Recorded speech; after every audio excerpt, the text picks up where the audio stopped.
Bienvenidos a esta Agenda Económica PM que la hago en los jardines del S Business School de la Universidad de los Andes para conversar del momento económico y político de nuestro país junto al expresidente del Banco Central, Vittorio Corvo, a quien le agradezco por estar con nosotros. Vittorio, como siempre, bienvenido a Agenda Económica. Muchas gracias por la invitación. A ver, usted estuvo acá en un evento organizado por Sura Investments, el cual eligieron este momento para hablar sobre el momento económico de nuestro país en medio de pasar la primera vuelta presidencial de cara a la segunda del 14 de diciembre. ¿Cómo usted ve el momento tanto económico y político de nuestro país en estos momentos?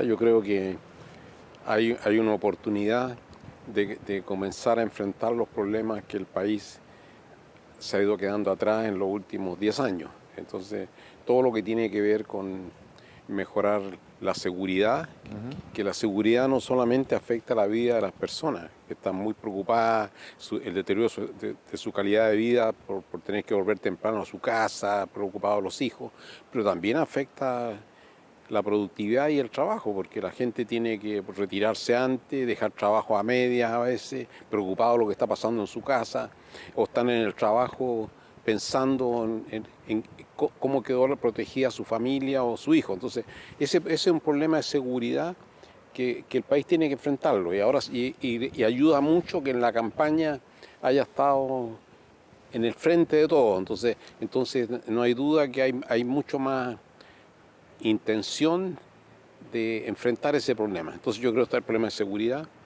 También está todo el problema que tiene que ver con el clamor de los chilenos por seguir progresando. Si vemos la encuesta del CEP, la encuesta de CADEM, cualquiera que uno mire, lo que la gente quiere después de estos años que hemos tenido de crecimiento bajo, que no solamente estos años, eso viene de una década, y ya que frustra las expectativas de tener mejor salario, de cambiar el auto, de poder comprarse un departamento. Lo del comprarse un departamento ha sufrido por el bajo crecimiento y por los retiros de fondos de pensiones que se hicieron en forma irresponsable en medio de la crisis del estallido social. Entonces yo creo que la gente, 10 años de bajo crecimiento y 10 años de deterioro de la seguridad ha hecho que la gente demande progreso. Y yo creo que hay una oportunidad, y lo estamos viendo en las encuestas, las expectativas han ido mejorando, la gente piensa que en 12 meses las cosas van a estar mejor. Entonces, la gente está mirando un aire de cambio. ¿Usted recuerda alguna vez que en una campaña presidencial todos los candidatos, sin excepción, hayan tenido, aparte de la seguridad que usted menciona, el crecimiento económico, impulsar la inversión y que eso derive en mejores oportunidades laborales, que haya estado en absolutamente todos los programas con unas medidas u otras, pero que haya sido realmente un foco tan importante al unísono? Yo creo que no lo había visto antes y en las elecciones anteriores la competencia era quien distribuía más cosas, pensando que el crecimiento ya estaba en piloto automático. Pero el 10 años de bajo crecimiento no solamente creó frustraciones, sino que también la gente se dio cuenta de que hacía daño el bajo crecimiento. Entonces yo creo que hoy día hay una demanda por crear condiciones para crecer más. Eso significa, hoy día inventamos una palabra que la hemos usado todos, que se llama permisología, que no estaba en nuestro diccionario, porque no hemos dado cuenta del daño que ha hecho todas estas cosas de pedir un permiso detrás de otro. Tenemos en la Corporación de Bienes de Capital, hay 120.000 millones de dólares de proyectos en carpeta. Que esos proyectos en carpeta, algunos duran 10 o 12 años y después desaparecen. O sea, antes nos ilusionábamos porque había una gran probabilidad que esos proyectos se desarrollaran. Ahora no se desarrollan porque empezamos con permisos sectoriales, permisos medioambientales. Permisos tienen que haber para que cumplir las regulaciones, pero tiene que haber una eficiencia en su manejo. Y también en eso coincidían las distintas candidaturas. reducir la Ahí, permisología. Vimos lo que sucedió con el recientemente aprobado proyecto que reduce que lo hizo los el gobierno. permisos Claro, que lo hizo este sectoriales. gobierno. Y también Claro. hubo una señal muy importante. Finalmente se aprobó ambientalmente la línea de transmisión Quimarlo-Aguirre, que me imagino que eso también son señales fundamentales. Claro, yo creo que va en esa dirección. O sea, se estaba creando un consenso y en el sentido de que es ser un estorbo. O sea, el país tiene algunos elementos que ha construido a través de los años que nos da una buena base. Esa buena base es que el Banco Central hace su trabajo, una institución prestigiada. La inflación ahora está transitando hacia su meta y va acercándose, está más cerca de la meta que en Estados Unidos, que eso no pasaba muchos años. Al mismo tiempo tenemos un sistema financiero bien regulado, bien supervisado, tenemos activos importantes. Lo que nos falta es usar ese buen motorcito que tenemos para crecer. Y eso hay que crear un ambiente mejor para la inversión, hay que crear un ambiente mejor para promover el ahorro, porque la inversión hay que financiarla. Y el financiamiento, los países exitosos, una parte grande de ese financiamiento viene de ahorro interno. No podemos abusar del ahorro externo porque el ahorro externo frente a cualquier crisis afuera desaparece. Y eso nos deja a nosotros con la obligación de ajustarnos. Vittorio, usted fue uno de los economistas que estuvo en esta reunión en el comando de José Antonio Kast. Quiero preguntarle, ¿eso hay que leerlo como que usted apoya la candidatura de José Antonio Kast? O sea, yo creo que tenemos dos candidatos en segunda vuelta. Yo apoyo a la José Antonio Kast. Yo apoyaba a Beli Matei, pero Beli Matei no pasó a segunda vuelta y yo apoyo a José Antonio Kast, no tengo ninguna duda. Y así como dijeron al salir de esa reunión, el recorte de 6.000 millones de dólares es un tema que puede ser visto con mayor gradualidad. También se quedó con ese mensaje que fue el que por lo menos vimos públicamente luego de esa reunión. Yo creo que con el mensaje que me quedé es que el país necesita fortalecer la solvencia fiscal hacia adelante. O sea, el país no podemos seguir a esta velocidad. Tenemos que fortalecer la regla fiscal, pero ajustes que hay que hacer ajustes para darle espacio a otro tipo de gasto, hay que gastar más en seguridad, hay que gastar más en salud porque tenemos este tremendo problema de colas para pedir horas para enfermedades. Tenemos también, pero necesitamos, igual como necesitamos aumentar el gasto en salud, gasto en educación, hay que hacerle espacio. Hay mucho que podar dentro del gasto. Y hay que calibrar después cuánto se puede cortar el total. Pero yo creo que, yo también me quedé con o sea, yo creo que esa conversación se llevó a cabo y yo creo que Jorge Quirós con lo que planteó en su conferencia de prensa es que es algo que van a mirar a qué velocidad se va. O sea, usted se fue de esa reunión convencido de que efectivamente se van a hacer esos recortes en una gradualidad correcta. Claro, yo creo que se van a hacer. Lo que pasa es que cuando se empieza a ver lo que uno requiere gastar para mejorar la seguridad, hay que invertir en inteligencia. La única forma de poder controlar a estos grupos que son muy sofisticados. Entonces, la criminalidad que hemos tenido en Chile hoy día no es la criminalidad que conocimos hasta hace 10 años atrás o hace 5 años atrás. Esto es una cosa que se ha desarrollado en los últimos años y eso requiere mucho más inteligencia y para eso se requieren recursos. Y yo creo que el gobierno tiene que...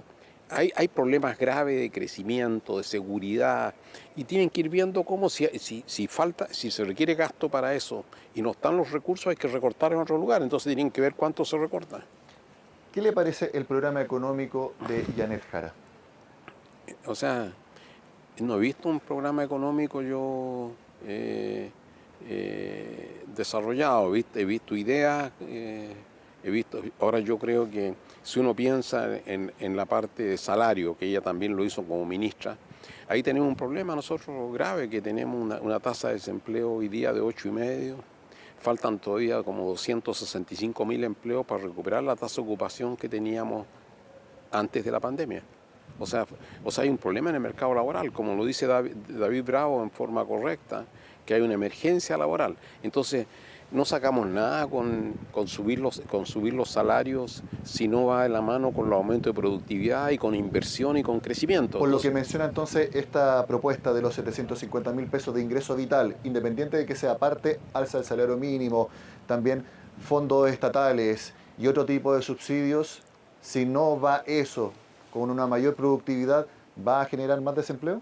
No, o sea, si lo hacemos eso con aumento de salario por un lado y el resto con transferencia del Estado, tenemos que ver de dónde vamos a financiar eso. Si no hay crecimiento, no va a haber financiamiento. Entonces yo creo que el problema que tiene eso es con respecto a cómo nos financia. Si seguimos subiendo gastos, entonces, ¿qué vamos a hacer? ¿Cómo vamos a financiar las mejoras en seguridad? ¿Cómo vamos a financiar las mejoras que necesitamos en educación? ¿Cómo en salud? Lo que vamos a hacer, lo que tenía que hacer este país en salud, especialmente también en educación temprana.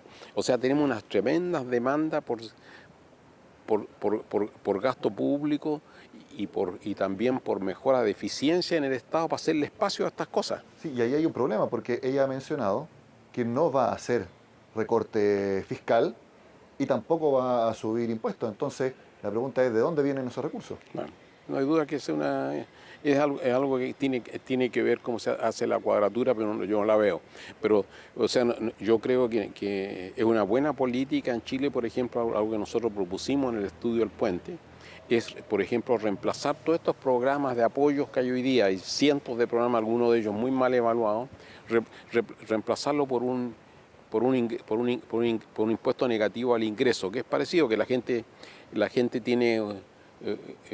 que tiene un ingreso por debajo de una cierta línea, esa persona recibe una transferencia, tiene que formalizarse, tiene que hacer una declaración y todas las cosas. Y eso financiarlo con ingresos generales de la nación, pero para eso se requiere recortar en otros lados.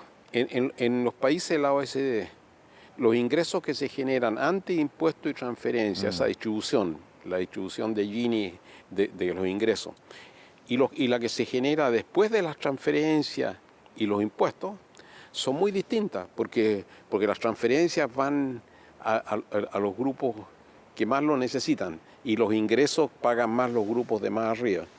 Acá lo que pasa es que el sistema es tal de que eso no cambia mucho, porque las transferencias se las damos en programas específicos y esos programas no llegan a la gente. Tenemos manguera para regar, pero está llena de hoyos y los hoyos se los lleva la administración de esos programas. Entonces la idea ahí es eliminar eso, hacer recortes para eso. Y esos recortes uno lo hace con transferencias directas del Estado. Eso se puede hacer, ese sistema existe. ¿Pudo analizar o hacerse una idea de las medidas económicas también de Franco Parisi?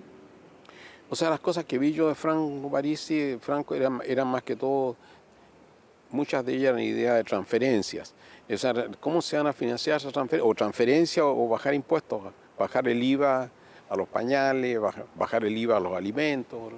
Entonces yo creo que las de Franco, no hay una estrategia de cómo el país va a crecer de nuevo, pero él ha sido muy efectivo en explicar las cosas que quería hacer. ¿Y a usted le parece correcto que ya sea José Antonio Kast o Janet Jara adopten algunas de sus ideas? Porque eso es lo que está en el ambiente político de cara a la segunda vuelta. No, claro, o sea, yo creo que eso tienen que juzgarlo ellos. Parisi es una persona inteligente, y hay que ver que algunas de esas propuestas pueden ser útiles, claro, pero no de estas cosas en transferencia. Como experto en macroeconomía, y esta es mi última pregunta antes de hacer la pausa, ¿existe un retiro de fondos no inflacionario? No lo he visto en ningún país yo, porque salvo el único no inflacionario es que la gente lo retira para dejarlo guardado en su casa. Pero si lo va a retirar para gastarlo en algo, eso es aumento de gasto. Bueno, al regreso de esta pausa en Agenda Económica, junto a Vittorio Corvo, estaremos analizando precisamente el momento económico de nuestro país. Ya volvemos. KPM junto al expresidente del Banco Central, Vittorio Corvo. Vittorio, nuestro país creció 1,6% en el tercer trimestre. De hecho, en las cuentas nacionales del Banco Central se redujo en 2 décimas lo que habían anticipado los IMASEC. ¿Qué le parece ese número? O sea, el problema es peor, porque el crecimiento de Chile el primer trimestre fue un poco más de 3% anualizado. El segundo trimestre fue la mitad. y el tercer trimestre fue negativo. O sea, el producto chileno entre el tercer y el segundo trimestre cayó 5 décimas. La serie desestacionalizada. Esa es la que usamos todos en el mundo. La desestacionalizada, comparamos trimestre a trimestre, la economía es más chica el tercer trimestre que el segundo. La economía creció menos el segundo trimestre que el primero. El primero ¿Eso es fue base el mejor. de comparación? ¿Eso es el accidente en el Teniente? No, porque no, pues, sí, o sea, lo del Teniente fue el segundo trimestre, pero, o sea, bajó, y ahora el tercero bajó de nuevo. Y lo que va, y saquemos minería también, o sea, sin minería pasa lo mismo. O sea, la economía chilena en los últimos 10 años, la economía chilena, si comparo los primeros tres trimestres del año 2015 con los primeros 3 trimestres, para que son comparables, ajustados por estacionalidad del año 2025, la economía creció un promedio de 2%. 2% de promedio de este periodo, que es muy cerca del crecimiento tendencial. El autito que tenemos no puede andar más de esa velocidad porque descuidamos el crecimiento hace mucho tiempo. Hemos descuidado los incentivos a la inversión, hemos hecho muy difícil invertir con toda la permisología. O sea, entonces el país está hoy día un país que no crece más de 2%. Por eso que eso está en la agenda de cualquiera que quiere que el país empiece a retomar velocidad. Lo que sí creció muy fuerte anualmente fue la inversión, medida a través de la formación bruta de capital fijo, 10% anual en el tercer trimestre. ¿A qué lo atribuye? Porque el gobierno habla de que en estos momentos se han dado más certidumbres. Hay otros que dicen que es porque eventualmente va a haber un cambio de color político en la moneda. ¿Cuál es su opinión? No, cualquier cambio de color político, eso va a ser hacia adelante. O sea, la inversión ha crecido porque algunos proyectos mineros, hay mucha oportunidad en minería. O sea, hoy día la producción minera en Chile es 10% menos de lo que era hace 10 años atrás, porque no hemos aprobado proyectos. Y la ley del mineral se ha ido agotando. O sea, lo que estamos viendo hoy día, inversión que está desarrollándose de proyectos que se presentaron en el 2015, el 2016, 2020, vieron la luz al final. Y está ayudando también la coyuntura de un precio promedio del cobre que este año va a ser el más alto en promedio de la historia, y que también hay muy buenas proyecciones a futuro. Entonces eso también hace que esos mismos proyectos que habían estado demorados tengan ahora aún más incentivo para poder concretarse. Ah, claro, pero lo que pasa es, siempre y cuando los proyectos ya estuvieran aprobados, porque este precio del cobre va a crear incentivos para adelante. O sea, por eso, si volvemos al punto anterior que yo decía, Chile tiene la macro ordenada y tiene una tremenda ventaja, que las cosas que produce Chile hoy día tiene una demanda grande afuera. ¿Por qué? Energía limpia, todo lo que es inteligencia artificial requiere centros de datos, esos son puros cables de cobre para todos lados. O sea, el cobre tiene un tremendo futuro, pero para eso hay que producirlo. El país de al lado de nosotros, que está al lado de la cordillera, tiene las mismas oportunidades, pero por 30, 40 años era tan inestable y ahora hay una oportunidad. No digo que Argentina va a empezar a volar mañana, pero tenemos una amenaza ahora, porque si ellos se mueven más rápido que nosotros, ellos están dando seguridad tributaria para que la gente se instale en Argentina a producir cobre. Entonces Chile, este salto en minería y también en energía, porque se han ido soltando permisos que se demoraron años en aprobarse. Vittorio, hablemos de inflación. Según la última encuesta de expectativa económica, en los próximos 12 meses y en los 12 meses siguientes, la inflación acumularía en ese periodo de tiempo anual 3%. La inflación anclada en 3% para los próximos 24 meses es como el sueño ideal de todo banco central. Me imagino que para usted también. ¿Cree que ya finalmente podemos decir que se controló la inflación en nuestro país? O sea, después de todos los shocks que tuvimos en Chile y en el mundo, especialmente por la pandemia, no hay duda, y después también tuvimos en Chile los retiros de fondos de pensiones, todas las cosas, y tuvimos los problemas de las cadenas de abastecimiento. Entonces el Banco Central ha estado haciendo su tarea de llevar la inflación a la meta. La está llevando más rápido que en Estados Unidos. En Estados Unidos haciendo la tarea igual, tuvieron shock parecido, no tuvieron retiro de fondos de pensiones, pero tuvieron regalos grandes que se hicieron con cheques que se les distribuyó por correo a los americanos. O sea, una inspección fiscal brutal que la hizo Biden primero la hizo Trump al final de su mandato y después Biden la hizo también en el de él. Entonces, la de ellos todavía está muy lejos de la meta. La nuestra está más cerca de la meta. El Banco Central trabajó para eso. ¿Cree, como también opinan los analistas, que va a haber una baja de tasa en diciembre y otra por ahí, abril, junio, para quedar en tasa neutral de 4,25% hasta nuevo aviso? Yo creo que hay una probabilidad alta que así sea, pero de aquí a junio, la de diciembre yo creo que la probabilidad es alta, la de diciembre. La de junio es muy largo plazo para verla de hoy día, pero la tasa neutral es una tasa yo creo que debe estar correctamente entre 4,25 y 4,50 y eso la vamos a ir calibrando. Pero la de ahora viene porque les decía, la economía, conversábamos recién, que la economía está trancada y al mismo tiempo tenemos la inflación cerca de la meta. Ahora usted dice economía trancada, pero el gobierno a través del presidente Boric ha dicho que la economía está normalizada. ¿Usted cómo evaluaría la gestión económica de la actual administración en la moneda? No, o sea, lo que dije al comienzo, yo que hay que celebrar, por ejemplo, que la economía se ha ordenado, la macro está ordenada, a lo cual también la principal contribución fue la ejecución del presupuesto del año 2022, que ese presupuesto llevó un recorte de gasto público al 23,2% real. O sea, ese fue un gran ajuste y hay que sacarle sombrero a la ejecución que la hizo esta administración. Y ahí Mario Marcel tiene una gran, hay que darle un gran reconocimiento por ese año. Y después, entonces ahora el problema de esta administración y que viene de antes de arrastre es el bajo crecimiento y se exacerbó porque al comienzo de esta administración se hablaba incluso de que podría ser un objetivo no crecer, porque había que proteger la naturaleza para las próximas generaciones. Había también un subsecretario de Relaciones Exteriores que hablaba de retirarse de los pactos comerciales. Entonces claramente era otra visión. Crecimiento no estaba en los libros. Se ha criticado mucho los errores en las proyecciones de ingreso fiscal, especialmente en esta discusión de presupuesto marcada también por la campaña presidencial. ¿Usted cómo evalúa los números fiscales que se han utilizado en el tiempo y también para calcular este presupuesto?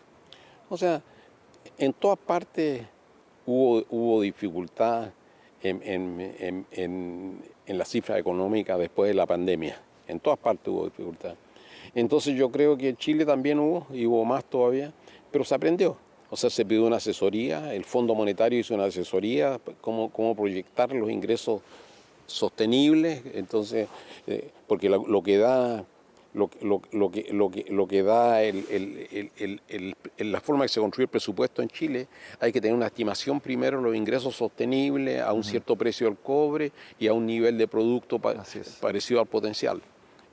En ese caso, con eso se proyectan los ingresos, pero para eso hay que ser capaz de proyectar los ingresos, porque en la pandemia todas las relaciones cambiaban, porque la gente cambió, la gente se quedaba en la casa, cambió hábitos de consumo, y después de eso acarreó muchas de esas experiencias. Entonces yo creo que errores hubo. Lo que es importante cuando hay errores es reconocerlos y corregir rápido. En lo que nos pasó en Chile mucho fue que los errores, el Consejo Fiscal Autónomo se dio cuenta de los errores también, hizo recomendaciones y no se le hizo caso. Mi última pregunta antes de terminar, Vittorio.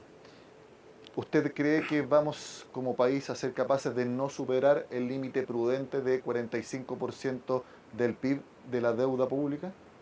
O sea, primero hay que entender bien que Chile no tiene un problema de deuda. O sea, Chile no tiene un problema de deuda hoy día.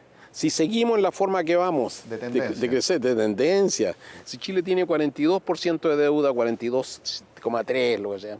Si miramos en América Latina, hay un solo país que tiene deuda producto menor que nosotros, que es Perú. ¿Ya? Pues ahí no funciona mucho el gobierno, no se puede aprovecharlo, aprobar proyectos, nada. Pero el problema nuestro es la pendiente, o sea, ha estado subiendo. Así es. Era muy alta el 90%, después bajó sustancialmente y ahora estamos de vuelta donde era el año 90. Pero estamos con una deuda que hoy día es peligrosa porque los países avanzados está subiendo la deuda, está subiendo. Estados Unidos va a tener un déficit fiscal entre 6 y 7% hasta fin de esta década. hay déficit en Italia, hay déficit en Francia, 7% del PIB. Entonces mañana puede haber un problema en los mercados financieros internacionales. Y mejor que nos pille confesado con una deuda prudente para que no dependamos año a año de los mercados internacionales. ¿Se ha fijado esa deuda prudente en 45% del PIB? Claro. Estamos en 42,7%. Claro. ¿Vamos a ser capaces de mantenernos? Yo creo que los gobiernos tienen una responsabilidad. El gobierno que asume ahora, que lo más probable es que sea el presidente Kast. El presidente Kast tiene una responsabilidad y la tiene muy clara, o sea, al contrario, ellos han sido muy explícitos en controlar eso. Yo creo que es muy prudente que no nos pasemos al 45%. Vittorio Corvo, expresidente del Banco Central, muchas gracias como siempre por la gentileza de hablar con Agenda Económica, que esté muy bien. Muchas gracias por la invitación. Y también le agradecemos a Vittorio Corvo por habernos dado este tiempo acá en este evento organizado por Sura Investments. Soy Nicolás Paut y los invito a que sigan con nosotros acá en CNN Chile.